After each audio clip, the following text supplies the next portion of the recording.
Okay. Perhaps the same, both doctor.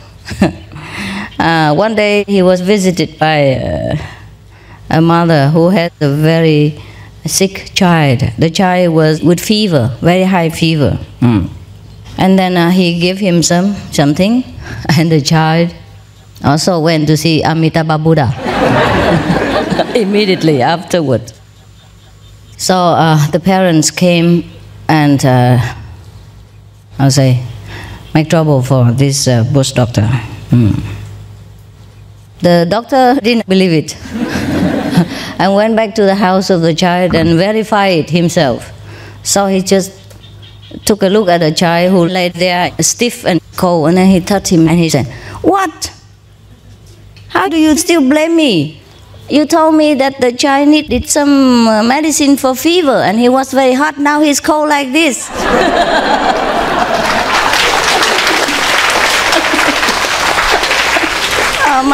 My medicine worked, you still blame me.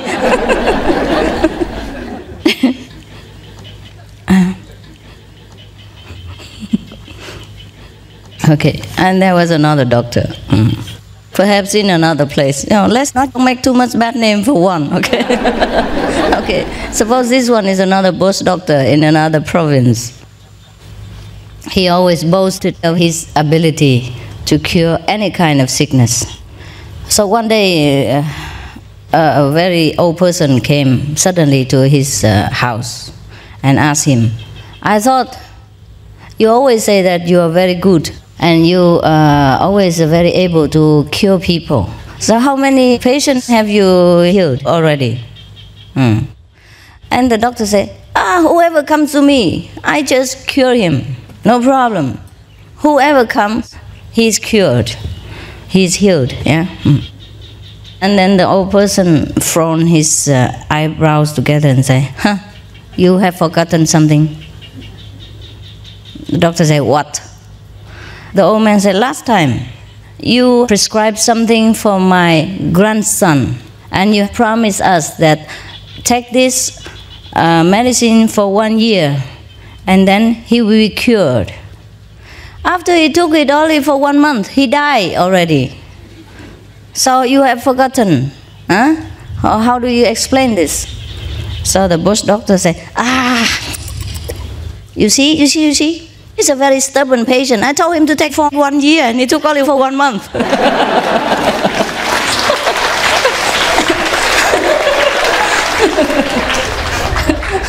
Why die so quickly, right? It's still 11 more months to come, huh?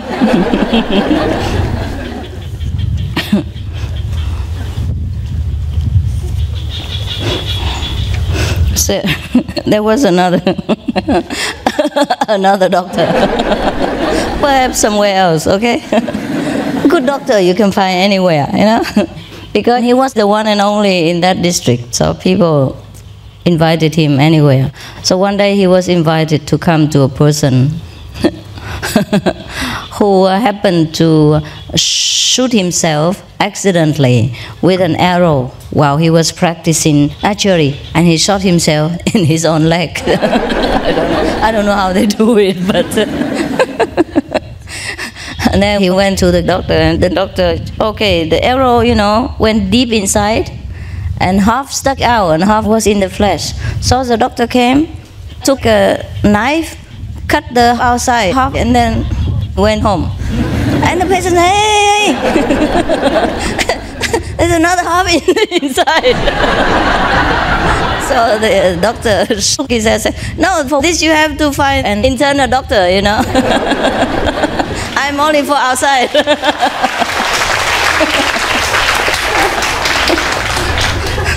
How you call this? How do you call the doctor who only takes care of the outside things? Yes, I'm only a general doctor. You have to find an internist, huh? Internist, huh? It's cute. You have to go to 2 doctors.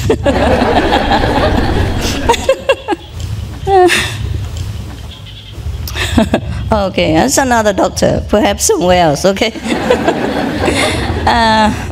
Don't know how he prescribed the medicine. But after the patient took it, he went to see St. Peter. He's a Catholic. So he went to visit St. Peter, never returned again. Anyhow, so of course the family members didn't like that, yeah, and then came and sue him.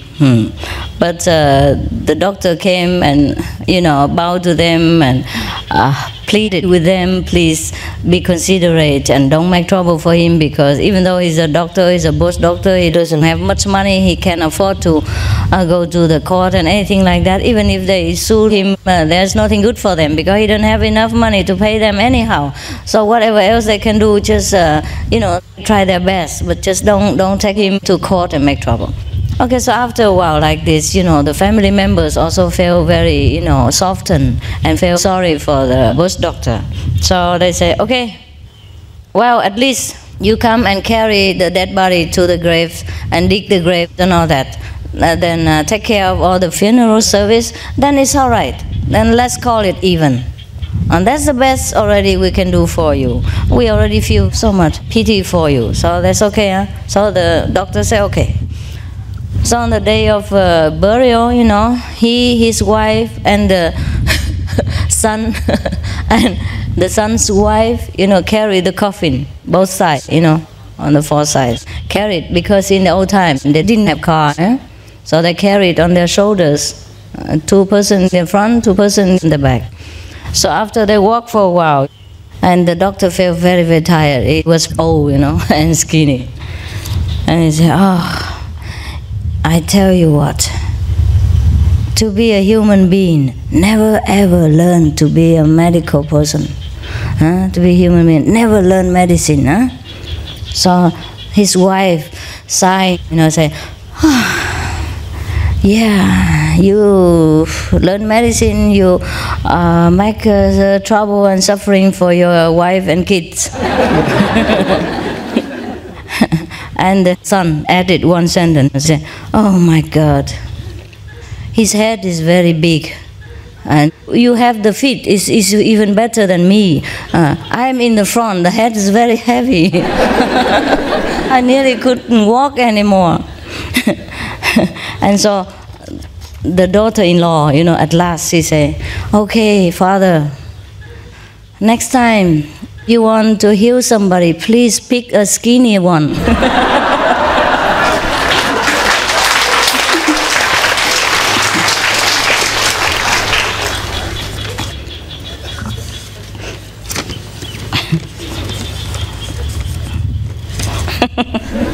Okay, now we go to another one. We don't talk bad about doctors anymore. We talk bad about somebody else. There was a person, in Vietnam or in China, they have a person like a priest in the Catholic Church, to go to the funeral service, and read prayers and things like that for the people, to pray for the people. People like that. But this person happened to be illiterate. So he didn't know much about how to write many things.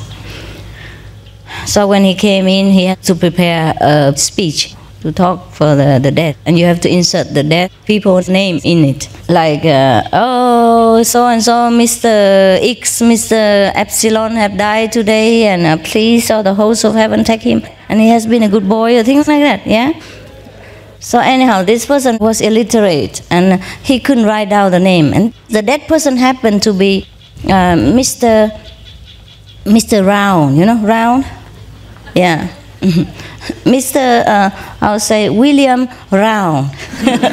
So he didn't know how to write round. So he said, oh, never mind. He just put a round shape, a zero shape in it, and say William. He could write William. He made phonetic for himself, William and round. He put a circle in it, and so on. Because the other formula he already learned by heart, so he didn't have to even know. He learned already. Even if he read the formula, he didn't have to read it. But the name he had to insert it. Just like when you go for initiation, you insert your name in the empty spot. But please don't make a circle if your name happens to be round. And many people in the village knew that this guy was not very well educated. And it happened that this person was William Round. So anyhow, they saw him write the formula with a circle, and they were laughing. So they waited until he went in the bathroom or something, and they just mischievously put a stripe on it? A slash on it. Oh, yes.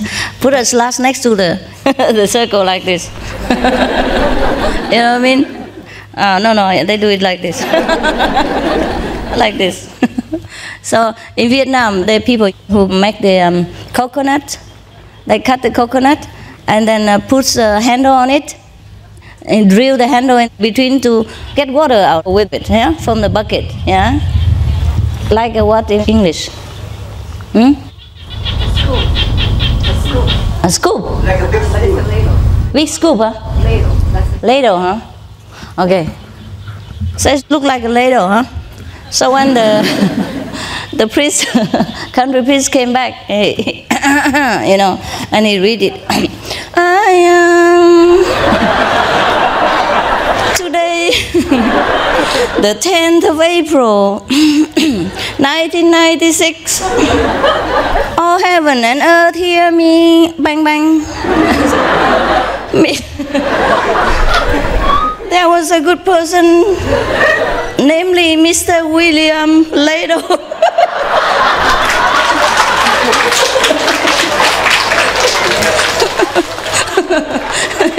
Because now it's like a ladle. So people stop him. They couldn't stop laughing because they know what they did. I say, hey, his name is Round, not Ladle. Why you read the wrong name? He say, huh? And who was the cupid that put the handle over here?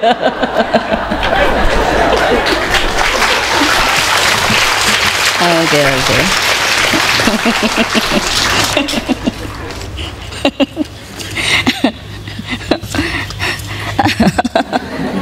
You understood, huh? Make sure you don't write a circle and people will put a handle on it. Đêm qua ta mơ theo cánh nhạn hồng, lạ lướt mây xanh thanh thang trời lộng. Một đời thong dong, một đời thong dong.